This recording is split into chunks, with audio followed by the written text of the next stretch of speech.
La guerre en Ukraine, l'Union européenne accentue sa pression sur la Russie avec de nouvelles sanctions. Oui, et notamment un embargo sur le pétrole russe, Maud Descamps.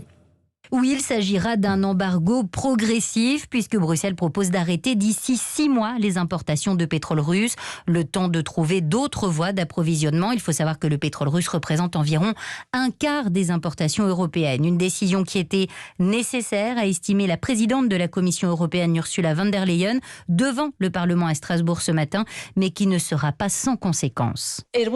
Soyons clairs, cela ne sera pas facile. Certains États membres ont une forte dépendance au pétrole russe, mais nous devons le faire. Aujourd'hui, nous annonçons un embargo sur le pétrole russe. Cela concernera le pétrole importé par pipeline et par bateau, brut et raffiné. Cet embargo sur le pétrole russe vise évidemment à tarir le financement de la guerre en Ukraine.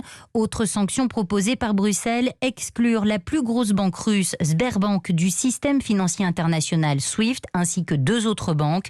Cela renforcera l'isolement total du secteur financier russe, a estimé la présidente de la Commission européenne. Une proposition qui doit être approuvée à l'unanimité, mais d'ores et déjà, la Hongrie dit non. Elle rejette la proposition de l'UE dans sa forme actuelle, car, dit-elle, cela détruirait la sécurité énergétique du pays. Sur le plan militaire, de violents combats sont en cours sur le site d'Azovstal à Mariupol, selon le maire de la ville, qui dit avoir perdu tout contact avec les combattants ukrainiens.